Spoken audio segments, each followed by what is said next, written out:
Hey everyone, I hope you all are doing fine. So, when I uploaded the video on how to increase prelims marks, then it is the most, these comments were the most which I saw, like how to increase marks in English. So many aspirants are facing many problems in English. Sometimes their accuracy is very bad in English and their marks are not also increasing. Okay, so for this, as many students has this problem, this video will be bilingual. Okay, first I will discuss the things in Hindi and then I will discuss it in English also. So पहले हम बात करेंगे accuracy के बारे में और marks बढ़ाने के बारे में। ठीक है, इन्हीं दो टॉपिक्स पर आज हम बात करने वाले हैं।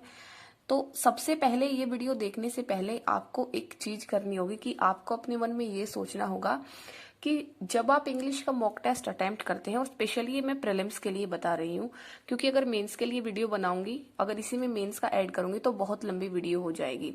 तो अगर आपको मेंस के लिए भी वीडियो चाहिए, आप उसको कमेंट में लिख सकते हैं। तो हम इंग्लिश अटेम्प्ट करते टाइम सबसे बड़ी चीज जो हमारे साथ सबसे गलत होता है वो ये होता है कि हम क्वेश्चन को देखते ही हमें अंदर से कुछ फील होता है कि इस क्वेश्चन में यही आंसर होगा। ठीक है, और उसके अकॉर्डिंग हम अपने आंसर्स मार्क करते जाते हैं और हम ज्यादा क्वेश्चंस अटेम्प्ट करते हैं और ये सोचते ही नहीं है कि क्वेश्चन का आंसर सही लगाया भी है या नहीं, वो ग्रामर रूल्स के अकॉर्डिंग सही है या नहीं है।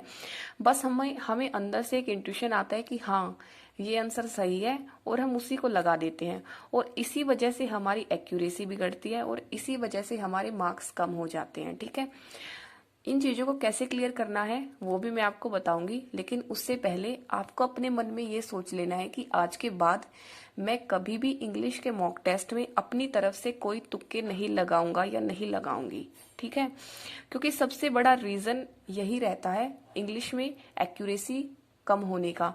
मैथ्स और रीजनिंग में हम 100% एक्यूरेसी अटेन कर सकते हैं, लेकिन मोस्टली कैंडिडेट इंग्लिश में एक्यूरेसी नहीं ला पाते, और उसका यही रीजन होता है क्योंकि हम बहुत दिनों से इंग्लिश सुनते आ रहे हैं, तो हमारे माइंड में एक इमेज बन चुकी होती है कि ये वर्ड ऐसे ही आएगा, बेशक से वो गलत हो, लेकिन हमें फील होता है कि वो सही है, और उसी वजह से हमारी एक्यूरेसी मेंटेन नहीं होती और उसी वजह से हमारे मार्क्स कम हो जाते हैं। ठीक है, तो इसमें हम बेसिकली दो चीज डिस्कस करने वाले हैं, एक एक्यूरेसी के ऊपर और दूसरा आपके मार्क्स के ऊपर, कि अगर आपके मार्क्स नहीं बढ़ रहे हैं। ठीक है, तो बहुत सारे एस्पायरेंट ऐसे होते हैं जो ये बोलते हैं कि हम बहुत दिनों से एडिटोरियल पढ़ रहे हैं, इंग्लिश की क्लासेस भी देख रहे हैं, ग्रामर के रूल्स भी पढ़ रहे हैं, लेकिन हमारी इंग्लिश इंप्रूव नहीं हो रही है, उनके मार्क्स उतने ही हैं जितने पहले आ रहे थे।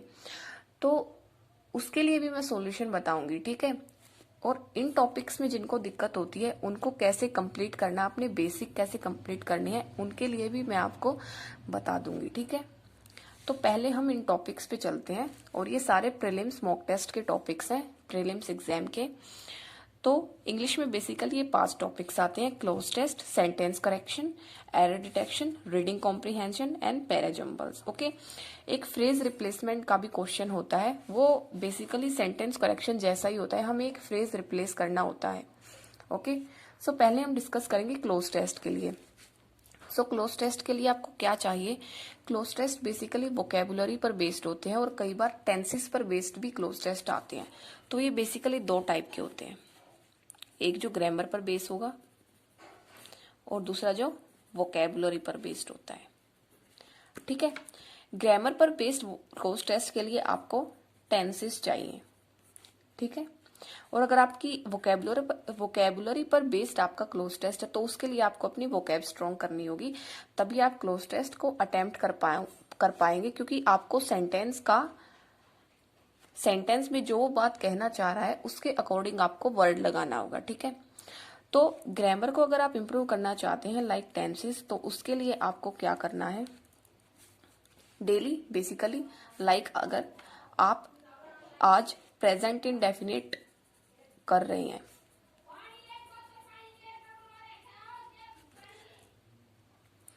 मैं बिल्कुल बेसिक तरीका आपको बताऊंगी जिसकी वजह से आप अपनी इंग्लिश इंप्रूव कर सकते हैं। ठीक है, रीडिंग के बारे में हम बाद में बात करेंगे कि वो करनी कैसे है, लेकिन उससे पहले आपको अपने बेसिक स्ट्रॉन्ग करने, क्योंकि अगर आपके बेसिक स्ट्रॉन्ग होंगे तो ही आपकी इंग्लिश इंप्रूव हो पाएगी, ठीक है। अगर आप सेंटेंस को समझ पाएंगे कि उसको हिंदी और इंग्लिश, तभी आपकी इंग्लिश इंप्रूव हो पाएगी। तो आपको सभी चीजें बेसिक से लेकर चलनी है। और अगर आप मुझसे पूछें तो मैंने जैसे टेंस के टॉपिक्स होते हैं उन पे बहुत सारे सेंटेंस बनाया करती थी मैं, कि अगर, तो आपको क्या करना है, अगर आज आपने प्रेजेंट इंडेफिनिट के बेसिक्स पढ़े हैं, डेली आप एक टॉपिक कवर कर सकते हैं, ठीक है। लाइक आज आपने प्रेजेंट इंडेफिनिट किया, फिर आपको प्रेजेंट कंटिन्यूअस करना है, ओके। सो इसके आपको डेली 30 to 40 सेंटेंस आपको लिख लेनी है हिंदी में। आप कहीं से भी मिल सकते हैं वो सेंटेंस, आप गूगल करोगे प्रेजेंट इंडेफिनिट सेंटेंसेस इन हिंदी और आपको इंग्लिश सेंटेंस भी मिलेंगे। फिर आप उनको बनाने के बाद उसको चेक भी कर सकते हैं कि वो सही है या नहीं है। ये सबसे बेसिक चीज है जो आपको अपनी इंग्लिश इंप्रूव करने के लिए चाहिए, ठीक है। तो प्रेजेंट इंडेफिनिट के आपने सेंटेंस, पहले आपको रूल्स पढ़ने हैं, फिर आपको ये सेंटेंस लिखने हैं 30 से 40 सेंटेंस। फिर आपको उनकी इंग्लिश बनानी है, जैसी भी इंग्लिश बने आपसे, गलत हो सही हो, लेकिन आपको इंग्लिश में सेंटेंस लिखना ही है। उसके बाद आप अपने क्वेश्चंस मैच करेंगे और आप चेक करेंगे कि आपने जो प्रेजेंट इंडेफिनिट का रूल लगाया था वो सही से लगाया है या नहीं लगाया है। आपने कहाँ पर डू लगा दिया है, कहाँ पर आपने फर्स्ट फॉर्म यूज कर दिया है, वो सभी चीजें आप एक एक करके चेक करेंगे बहुत ही बारीकी से, ठीक है। क्योंकि अगर आपने ये नहीं किया ना तो आपकी इंग्लिश इंप्रूव नहीं हो पाएगी। सो नेक्स्ट डे आपको प्रेजेंट इन कंटिन्यूअस करना है, उसके भी सेम आपको 30-40 सेंटेंस लिख लेने हैं और उसके भी सेम आपको इंग्लिश के सेंटेंस बनाने हैं, ठीक है। एक वीक में आपको एक ही टेंस कंप्लीट करना है। लाइक फिर अगले दिन आप परफेक्ट कंटिन्यूअस करेंगे, ऐसे ही आप करेंगे, ओके। सो डेली आपको यही करते रहना है, ठीक है। आप डेली एक एक टॉपिक लेंगे, उनके क्वेश्चंस, उनके आप सेंटेंस बनाएंगे। फिर जब संडे आएगा तो आपको क्या करना है, प्रेजेंट के मिक्स्ड सेंटेंस आपको 70 से 80 आपको प्रेजेंट के मिक्स्ड सेंटेंस प्रैक्टिस करने हैं। कहीं से भी आप निकाल सकते हैं, गूगल पे लिख के mixed sentence of practice of present tense in Hindi. फिर आपको उनकी इंग्लिश बनानी है और फिर आपको चेक करना है कि जो रूल्स आपने एक वीक के अंदर सीखे हैं क्या आप उनको अप्लाई कर पा रहे हैं अच्छे से। कहाँ पर आप डू लगा रहे हैं, कहाँ पर आप डिड लगा रहे हैं, डिड तो नहीं लगेगा, कहाँ पर आप हैज लगा रहे हैं, कहाँ पर आप हैज बीन लगा रहे हैं, ठीक है। वो सब आपको चेक करना होगा और उसमें देखना होगा कि आप क्या अच्छे से उसको कर पा रहे हैं या नहीं कर पा रहे। अगर कर पा रहे हैं तो बहुत अच्छी बात है, अगर नहीं कर पा रहे तो नेक्स्ट वीक आपको फिर से वो रूल रिपीट करने हैं। यही प्रोसीजर आपका नेक्स्ट वीक भी चलेगा, ठीक है। ऐसे करके फिर आपको पास्ट टेंस कवर करना है, उसके बाद आपको फ्यूचर टेंस कवर करना है, ठीक है। तो सबसे पहले आपको अपने टेंस इस तरह से इंप्रूव करने हैं, क्योंकि जब आप कोई सेंटेंस देखें तो आप उसको समझ पाएं कि इसमें कौन सी फॉर्म कैसे यूज हो रही है, और ये आपको एडिटोरियल में कैसे हेल्प करेगा वो भी मैं आपको बता देती हूँ। जब आप एडिटोरियल में कोई चीज पढ़ोगे और उसकी हिंदी बनाओगे तो आप उसकी हिंदी बना पाओगे। बेशक से आपको ज्यादा वोकैब ना आती हो, लेकिन अगर आपको टेंस आते हैं और थोड़ी बहुत आपको वर्ड्स की नॉलेज है तो आप उसकी हिंदी बिल्कुल सही तरीके से बना पाओगे कि वो किस टेंस में बात कर रहा है, प्रेजेंट है, परफेक्ट है, पास्ट है। और इसी बेसिस पर हमारे बहुत सारे क्लोज टेस्ट डिपेंड करते हैं हमारी ग्रामर पे, ओके। सो ये बहुत ही बेसिक चीज है जो आपको करनी है। और टेंसेस कवर करने के बाद उसके बाद आपको बाकी सारे ग्रामर के टॉपिक्स कवर करने हैं, क्योंकि सब बता देते हैं कि पहले आपको ग्रामर टॉपिक्स कवर कर लेने हैं। लेकिन ये जो सबसे बेसिक चीज है जहां से हमारा इंग्लिश का स्ट्रक्चर शुरू होता है वो कोई नहीं बताता है। तो पहले आपको ये चीजें करनी है, उसके बाद आपको ग्रामर के टॉपिक्स पे जाना है, ठीक है। और मैं आपको वही बता रही हूँ जो मैंने यूज किया है, जो मैंने अप्लाई किया है, ओके। सो ये चीजें आपको क्लोज टेस्ट के लिए करनी है और ये आपको सभी के लिए करनी है। इंग्लिश में ये हर एक टॉपिक में काम करेंगी, क्योंकि यही बेसिक स्ट्रक्चर होता है इंग्लिश का। और आप कोई भी टॉपिक देख लो, सभी टॉपिक इन्हीं चीजों पर डिपेंड करेंगे। आपकी एक्यूरेसी बहुत हद तक इन्हीं चीजों पर डिपेंड करेगी। आपके एरर्स यही डिपेंड करेंगे। आपकी रीडिंग कॉम्प्रीहेंशन में जब आप उसकी सेंस बनाओगे तब वो भी इसी चीज पर डिपेंड करेगी, ठीक है। तो ये आपको द मोस्ट इम्पोर्टेंट थिंग है जो आपको करनी है। और ये आपको आज से ही स्टार्ट कर देना है, बिकॉज अगर आप डेली एक वीक में एक टेंस भी लोगे तब भी आपका प्रीलिम्स तक ये कवर हो जाएगा और आपको अपने आप में एक इम्प्रूवमेंट दिखेगा। और फिर आपको क्या करना है, डेली आपको सेंटेंस खुद से सोचने हैं माइंड में, जैसे आपको प्रेजेंट के सेंटेंस सोचने हैं और खुद से उनकी इंग्लिश बनाने की कोशिश करो। बेशक से आपकी इंग्लिश गलत हो कोई बात नहीं, लेकिन आपका माइंड एक हैबिट बना लेगा सेंटेंसेस की इंग्लिश बनाने की, वो थोड़ा हैबिचुअल होने लगेगा इंग्लिश के साथ। ठीक है, तो ये आपको करते रहना है।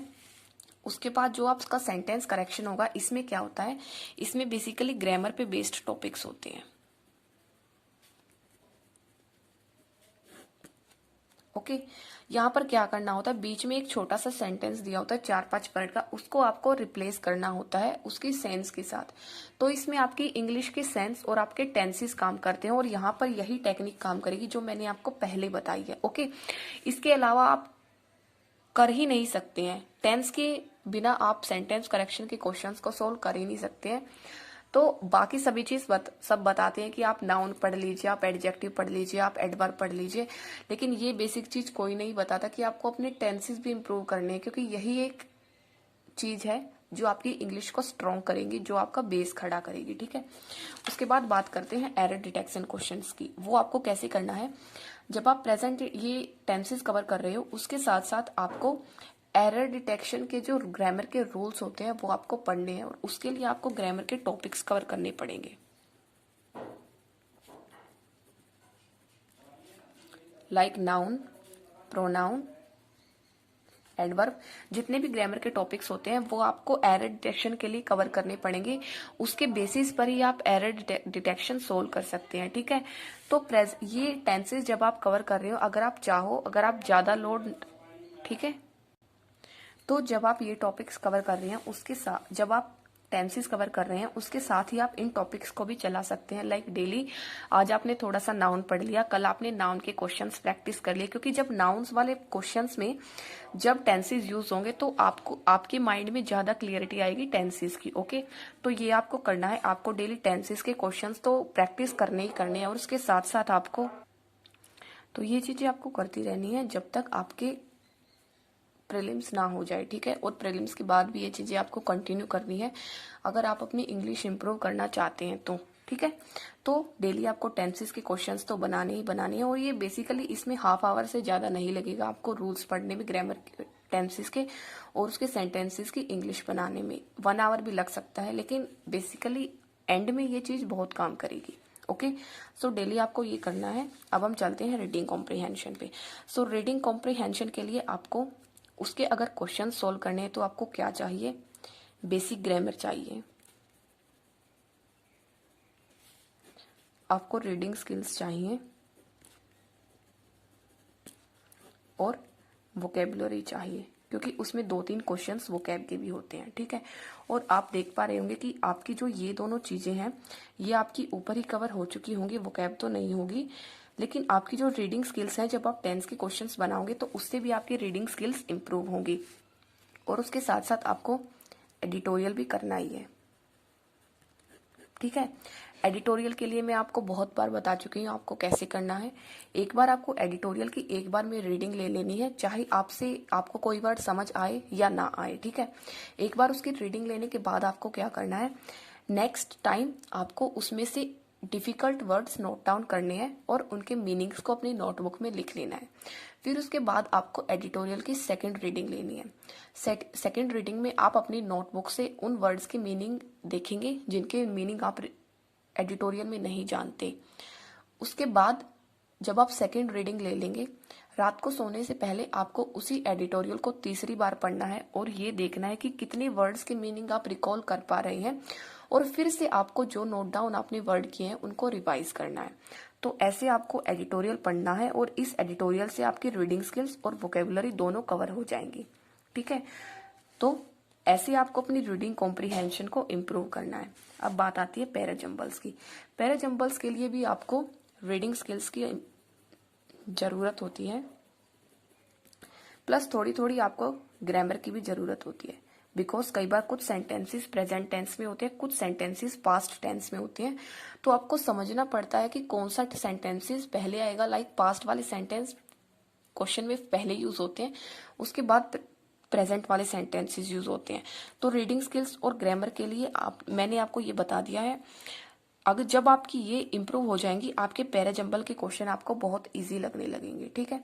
तो ये पैराजंबल के लिए। और पैराजंबल के लिए दूसरी चीज ये है कि आपको सेंटेंसेस को कनेक्ट करना है कि कौन सा सेंटेंस दूसरे सेंटेंस से कनेक्ट हो रहा है, और इस तरह से आपको अपनी पैराजंबल्स सॉल्व करनी है।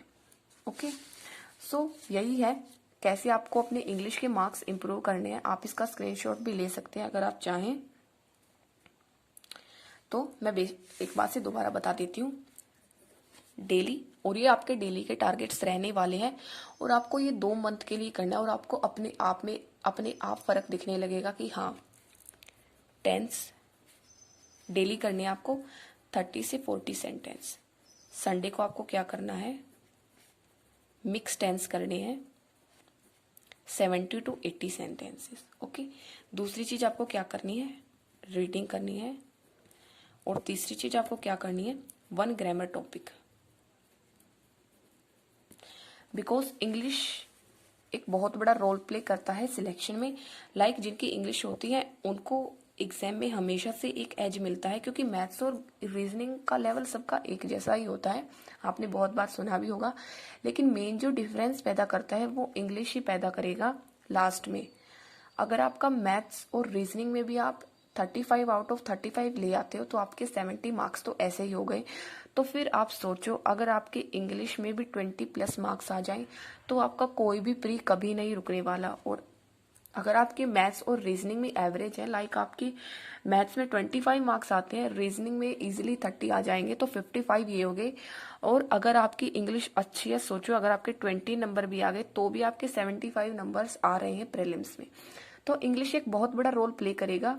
अगर आपकी मैथ्स रीजनिंग बहुत अच्छी है then it's well and good, अगर नहीं है तो ये एक स्ट्रॉन्ग पिलर बन सकता है आपके सिलेक्शन में।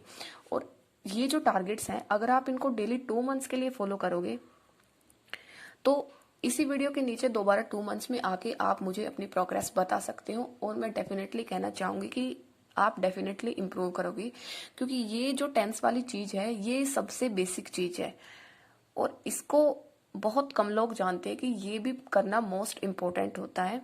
बेसिकली बैंकिंग एग्जाम के लिए सब रीडिंग को सजेस्ट करते हैं कि आपको रीडिंग करनी चाहिए, लेकिन रीडिंग का जो बेसिक पिलर होता है वो यही होता है, ठीक है। तो आपको ये डेली बेसिस पर करते रहना है। तो यही है आपके इंग्लिश का। और अब अगर आपको इंग्लिश के लिए प्रैक्टिस क्वेश्चंस चाहिए, क्योंकि अगर आपको इंग्लिश की प्रैक्टिस भी करनी है क्वेश्चंस की, जब आपका ये कंप्लीट हो जाए फिर आपको डेली डेली एक टॉपिक लेना और उसके 10-10 क्वेश्चन प्रैक्टिस करनी है डेली। ओके, तो अगर आपको इंग्लिश के क्वेश्चंस या फिर किसी अदर सब्जेक्ट के क्वेश्चन प्रैक्टिस करने के लिए कोई मटेरियल चाहिए तो मैं आपको सजेस्ट करना चाहूंगी गाइडली का PDF कोर्स। बिकॉज उनके PDF कोर्स में डेली के टारगेट्स दिए रहते हैं, क्योंकि बहुत सारे एस्पायरेंट्स इस डिलेमा में होते हैं कि उनको प्रैक्टिस मटेरियल ही नहीं मिलता है, और ये बहुत ज़्यादा महंगा भी नहीं है, इसके प्राइस बहुत ही रीजनेबल है। तो आप गाइडली PDF कोर्स के लिए जा सकते हैं। वो डेली प्रीलिम्स मेंस सबके टारगेटेड क्वेश्चंस देते हैं।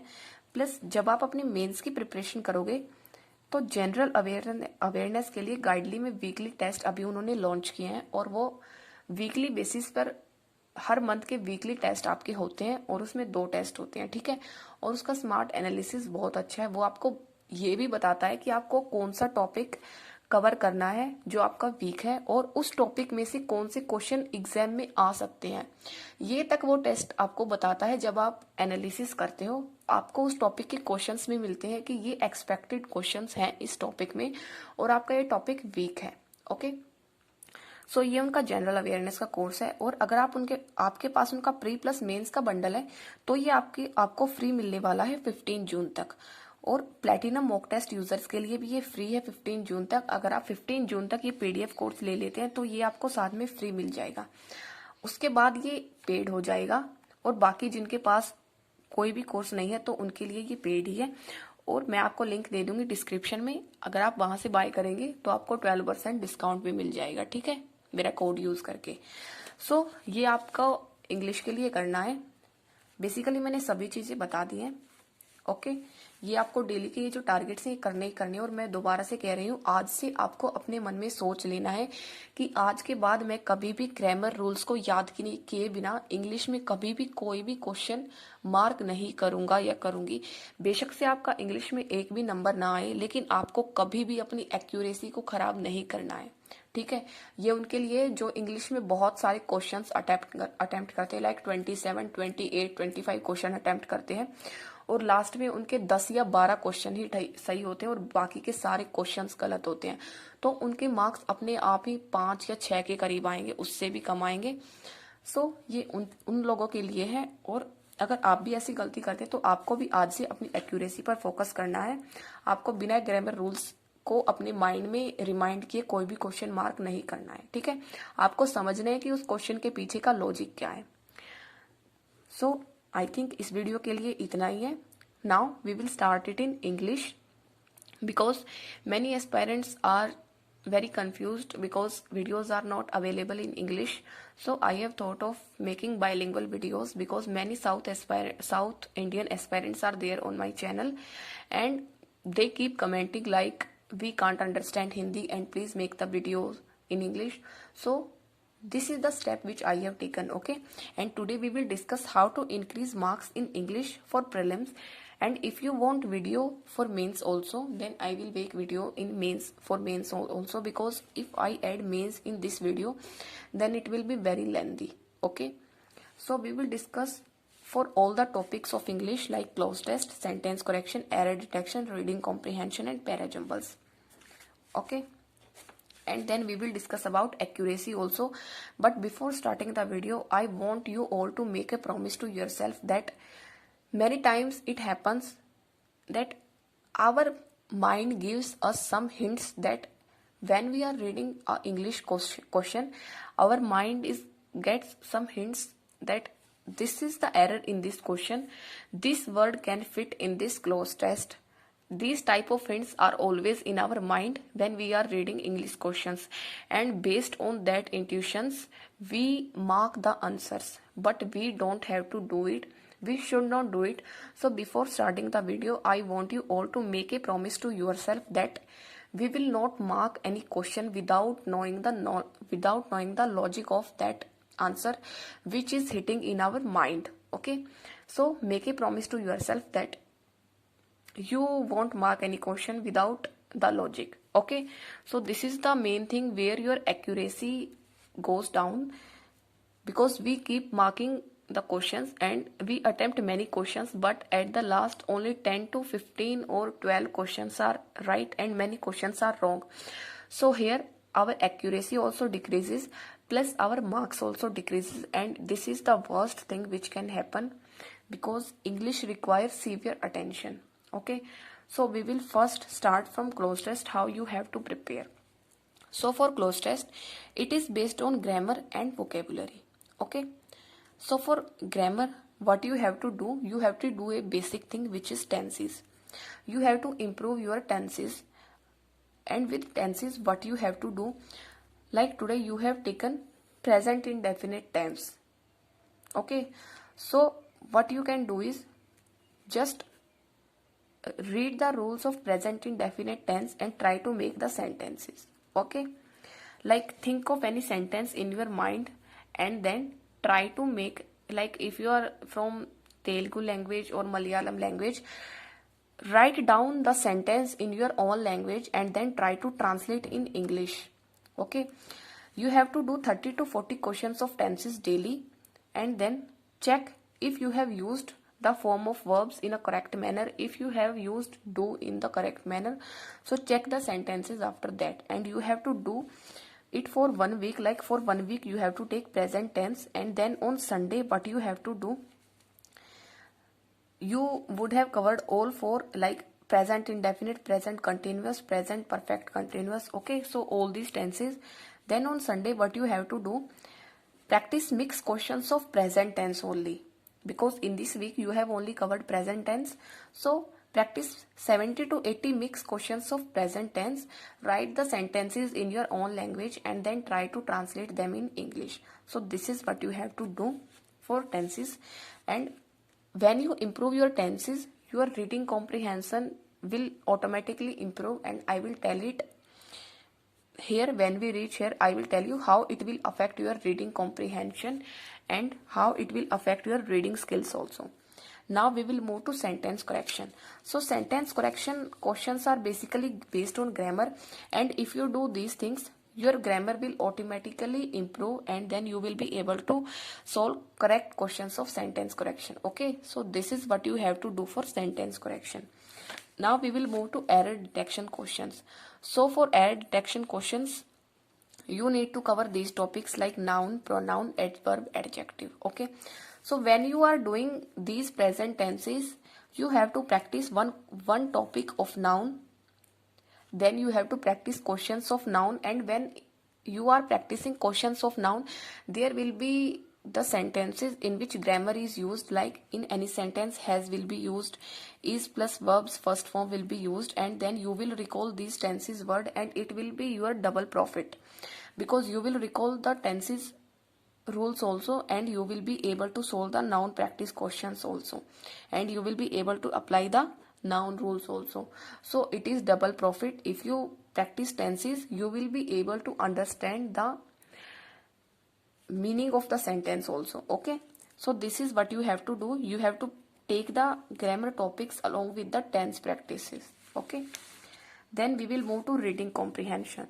So reading comprehension basically depends on basic grammar, reading skills and vocabulary. Okay, so for basic grammar, these are the things like tenses, and these noun grammar topics are enough. Then for reading skills and vocabulary, these things can be improved from editorial only. Okay, and then now we will discuss how to read the editorial. As I have told many times ago also that how to read the editorial. So first you have to take one single reading of the editorial in one flow. Okay, you don't have to stop anywhere. If you don't know the meaning of any sentence, then don't worry, just keep reading the editorial, and then after completing one reading, note down the difficult words from the editorial and then write them in a notebook with their meanings.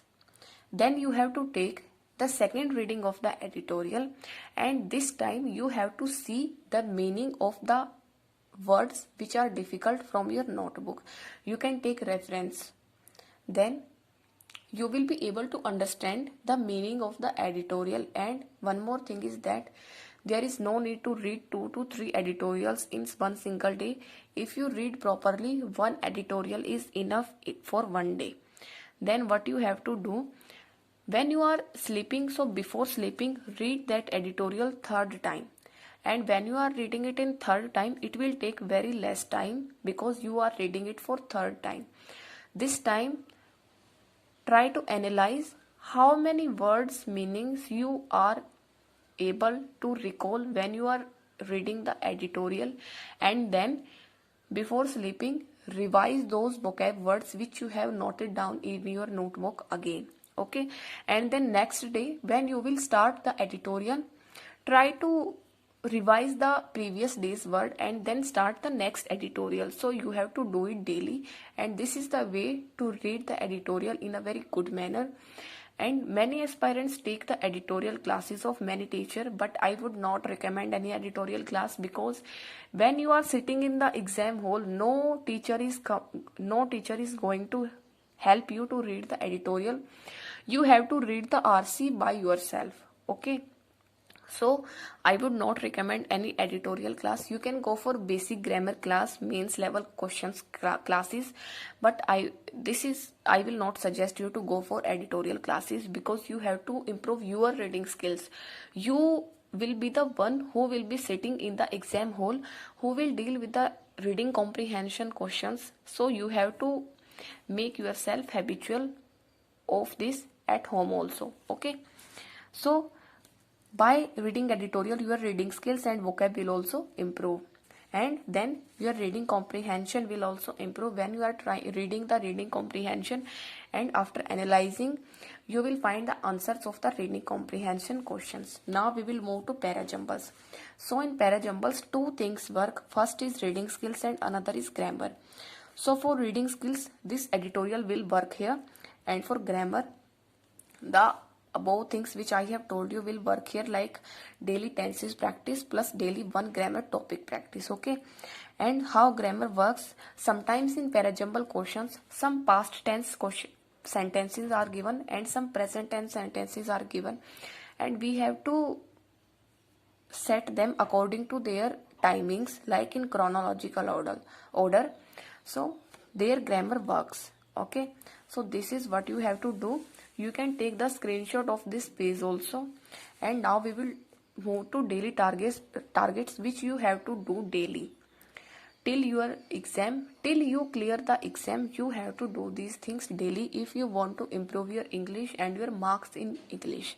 Okay, so first, practice 30 to 40 questions of tenses daily. Take one tense daily, and when you are seeing the improvement, you can take mixed questions also. But when you are the beginning stage, take one tense daily. Like today you have taken present indefinite. Practice 30 to 40 questions of present tense. Then on Sunday you can practice mixed tense, like today is on Sunday, so you can practice mixed present tense questions like perfect continuous, perfect tense. So this is what you have to do, and you have to practice 70 to 80 questions on Sunday. Then you have to do reading. For reading you can go for editorials. Okay, and you have to do reading in the same manner which I have told you, because many comments are there that our English is not improving, we are reading the editorial, we are reading the whole newspaper every day. But this is not the way to read the editorial. Try to follow this. I request you, try to follow this for some days, and then you will not bother about your English. Your English will start improve, because there is nothing which we can't do. If we want, then we can achieve everything. Okay, if we want from our heart.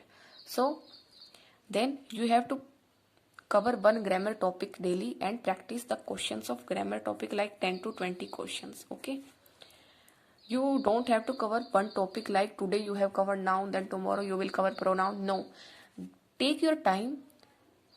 When you are able to solve the questions of noun, then move to next topic, because otherwise you will be very confused. So this is the thing which you have to do is. Okay, and then after doing that, start practicing these questions. Okay, like 10 questions of close test daily, sentence correction 10 questions, 20 questions of error detection daily. For reading comprehension, 2 to 3 prelims level plus mains level 1 parajumbles, 3 to 4 parajumbles daily. And if you are confused about practice material, I would suggest you to go for Guidely PDF course, because in that PDF course they provide daily practice questions for English and for all subjects. Okay, so you can go for these things also, because you need it at this time, as we can't waste our time for searching the material. So you can go for Guidely PDF course. Plus for mains preparation, they have launched a GA course in which they are providing daily quizzes, and these quizzes are based on weekly current affairs. So one thing you can do is cover weekly current affairs from any source, and then attempt quizzes from Guidely. And the smart analysis is very good, because I am personally following this. As what they are doing is, in smart analysis they tell you about their weak areas, and then the best thing about the analysis is that they then show you the expected questions from your weak areas. So it is very best, because when you are getting expected questions of your weak areas, then it is pretty easy to read those questions. Okay, so this is, and if you are their prelims plus mains compo PDF user, or their platinum mock test user, then you will get this GA course for free, and it is pretty till 15 June.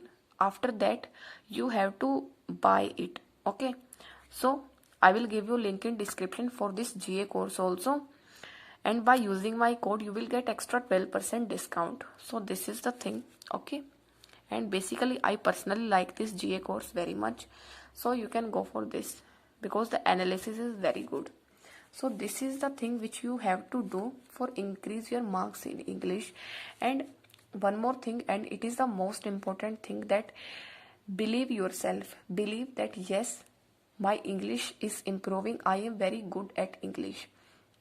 And one more thing I forgot to tell in the Hindi series also is that try to speak in English, try to watch English movies. I will not suggest English movies at this time, but you can watch slow comedy shows or something in English, okay? So try to watch something in English, and when you are thinking, try to think everything in English, because that way you are speaking English plus your mental, your intuition English will also improve, okay? So this is the thing which I wanted to tell you, and I think the video will have become very long, like 35 minutes, but I have personally done it, and I have found good results. So I am telling you the way by which I have improved my English, okay? So this is the way you have to follow it, and promise me again that you will not mark any question without any logic again in English, okay?